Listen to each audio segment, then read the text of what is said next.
bursts at a time. You can work 12, 14, 16 hours. Sure, we've all learned to do that, put in the extra time. But after a while, you pretty well have to put your life in balance or your health is in jeopardy. Let me give you just a few tips on time management essentials. First of all, you run the day or it runs you. A little simple analysis. It's not that difficult to get something started. You run it for a while, and after a while it starts running you. That's part of the challenge. I told my staff one day, giving birth to a tiger is one thing, learning how to ride it is something else. Sometimes you start it and then it turns around and starts giving you all kinds of trouble. Next, the time you've already committed to labor is enough time. If you're working already 8, 10 hours a day, that's about it. You just can't work much more than that. Bursts at a time, you can work 12, 14, 16, right? I'm sure we've all learned to do that, put in the extra time. But after a while, you can pretty well have to put your life in balance or your health is in jeopardy, your heart is in jeopardy, your blood pressure is in jeopardy. A lot of things, if you don't stay in balance. So you don't have to put any more hours, probably. All you have to do is make better use of the hours. A cliche we've all heard. It's not the hours you put in, it's what you put in the hours that counts. Now also you need a written set of goals. Time management is priorities. A good plan for the next 10 years especially. Some of the things you want to accomplish. Let our dreams pull us through. Our objectives sustain us, get us up early, keep us up late. All right, drive us to do the disciplines, read the books, take the classes, study, whatever is necessary. And a constant review of your goals, because that's how you determine how to use your time, whatever priorities you're going for. Then you need a plan to achieve your goals. And game plans, laying out 6 months, laying out a year. When you do business internationally, several corporations, we just formed our first Australian corporation. You just got to have game plans to lay all this stuff out. Otherwise, it just doesn't get done. Things get missed. Taxes don't get paid. The details don't get taken care of.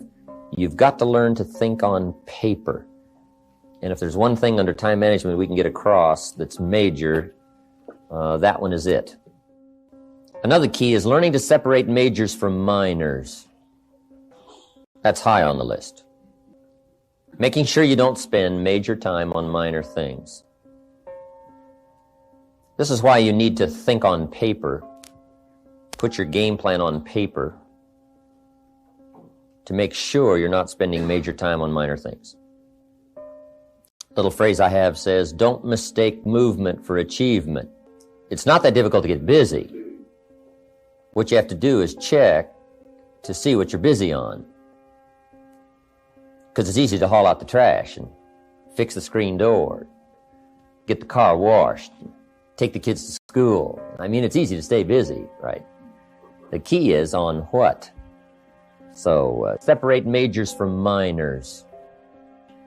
Next time management essential is concentration, zeroing in. Preoccupation is fatal, both on the freeway and in business. You got to keep your mind concentrated. I have a little rule that says, don't start the business day till you get to the office. I used to start my business day in the shower or at the breakfast table, and it just messed up a lot of things. I'm sitting at the breakfast table, guess where my mind is?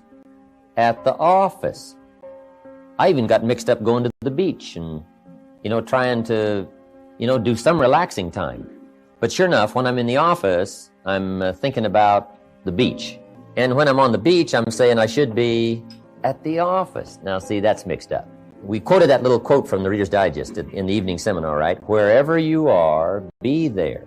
If you're at the breakfast table, be there. When you're having a conversation with somebody, be there. When you're on your way to work, be there. Enjoy the ride. Take a look around you. What's going on? Study human nature. What's happening? Be there. And then when you get to the office, go for it.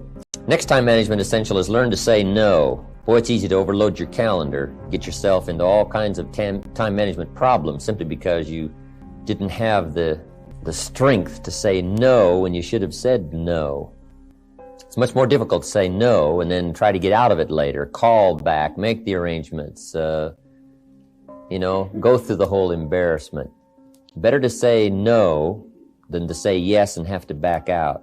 Ron Reynolds has a good phrase. It says, don't let your mouth overload your back. That's good. The next time management essential is when you work, work. When you play, play. That one I learned the hard way. See, if you're going to put in a day, just put in the whole day. And if you're going to take some time off, take it all off. Right? Take the whole day off. If you're going to work a day, work a good, long, hard day. If you're going to play, play, play all day. Either work all day or play all day.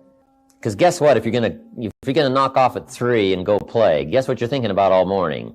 Right? Knocking off at 3 o'clock. I mean, it just, it's one of those things. It's hard to zero in, on something and make it productive if you're making plans to do something else.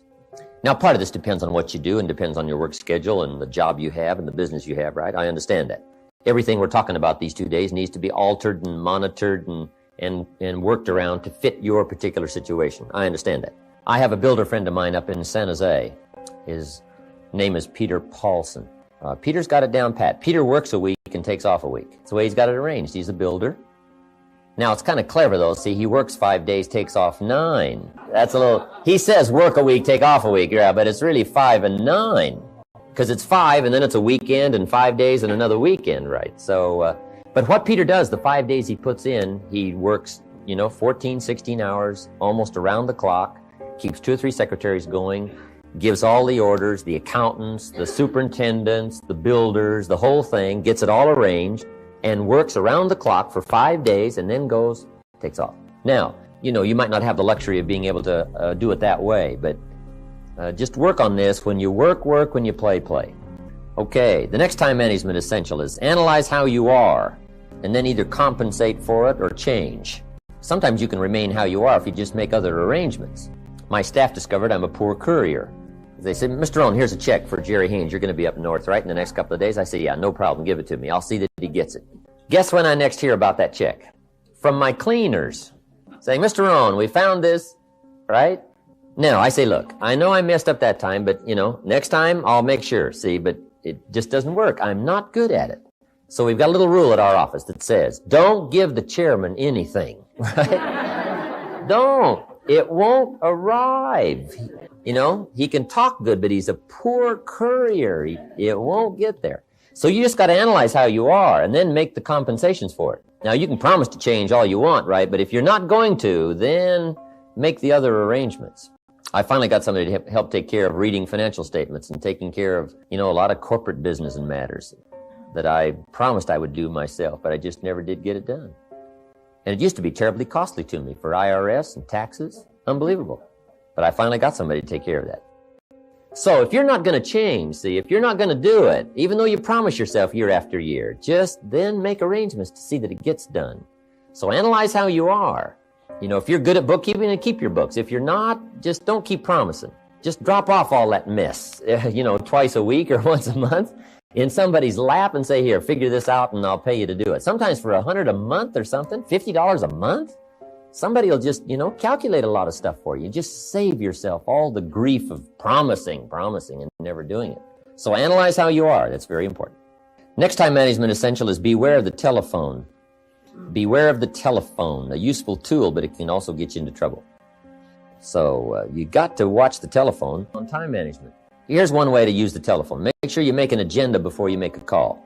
Make a little list of what you're going to talk about before you call. Don't try to think and call out of your head. But if you don't have this agenda, you wander around, talk about all kinds of things that probably aren't essential. And then you have that, at the end of the telephone conversation, you say, let's see, there was something else I was going to talk to you about. I can't think of it right now. If I think of it, I'll call you back. See, great time waster. Also, when you make an agenda, it's really great when you come back to recall the conversation. Remember we talked about doing these 3 things? You say, no, we didn't go over that. Say, well, let me see. Oh, yeah. There it is in my log, the agenda of the telephone conversation. Okay, so use the telephone. Now, you got to beware of the telephone at home, too. Now, you might have to have some business calls at home, but you got to be very careful. The phone can be an incredibly disturbing influence on family and social, personal life.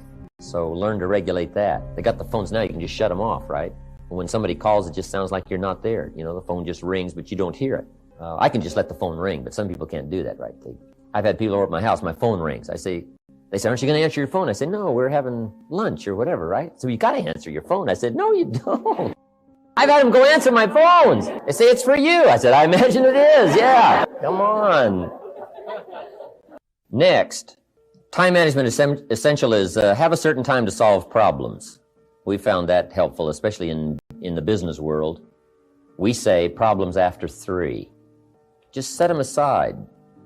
Now, you don't ignore them, but you just set them aside in a certain time frame. All the problem calls, you just call back after 3 o'clock and just go right through them. Now, also, in setting them aside till 3 o'clock, problem comes in at 9 o'clock. And you say, hey, 3 o'clock, Mr. Rohn's going to get on the phone and make all these problem calls, right? Call back all these answers. Guess what usually happens between 9 and 3? Somebody calls back and says, hey, tell him not to call. We've already got it worked out. But see, if you take that call when it comes, sure enough, now you got to spend time. We learn in sales training. People ask questions. You say, hey, save that till training class. Bring that question to training class. You just learn those time-saving things so you don't have to cover the same things with each person. Okay. Next on time management is read all the books. Just get you some ideas on time management from the books. There's books by Bliss, McKay, Lakin. Because that's where you get the answers. Because everybody's got tailor-made situations that need different answers. So just read them all. You know, some of them's got some kind of weird stuff. Right? If you're weird, do the weird stuff, right? Whatever. Read it all. Next time management essential is be more alert.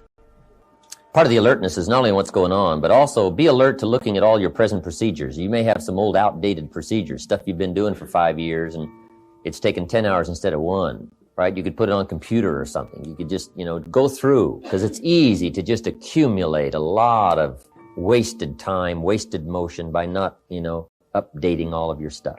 You don't have to use the old, you don't have to use that anymore, right? The old calculators. They got the neat, easy stuff, right? Just go through and make sure you're not bogged down with some old, antiquated stuff that's wasting a lot of time.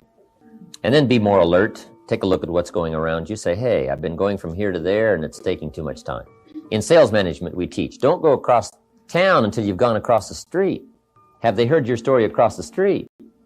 Guy says, I got this hot prospect 40 miles away. Well, it just probably isn't worth the time. It's too far. The span of distance is too long. Just shorten up the span. So be alert as to those kind of time wasters. The last one here is ask questions. When you get ready to talk to somebody, ask some questions. It might save you a great deal of time. Because it's easy to talk to somebody for an hour and then discover you've been on the wrong subject. Or maybe you're talking to the wrong person. Say, who are you? Oh, yeah, John, I forgot. You're talking about somebody else's problem. No, ask questions. Then you can get right to the heart of the matter. And then after you've asked a couple of questions, ask a couple of more. Because you can ask somebody, hey, what's wrong? It's not going well. What's wrong? The guy says, well, I can't seem to get at it. And then you just go on, here's how you ought to get at it, and so on, when that's not really the problem. Most people at first don't disclose the real problem. Make sure you learn that in management. Most people at first don't disclose the real problem. They disclose the surface problem. Sometimes the real problem is the problem. The guy says, well, I got some problems at home. So, oh, that's why you're not getting out there. I've been talking about hitting it when the real problem is something's wrong at home. Let's talk about that. See, just a couple of questions, and you just save yourself an hour. You save yourself talking too long about the wrong things just by asking the questions, okay?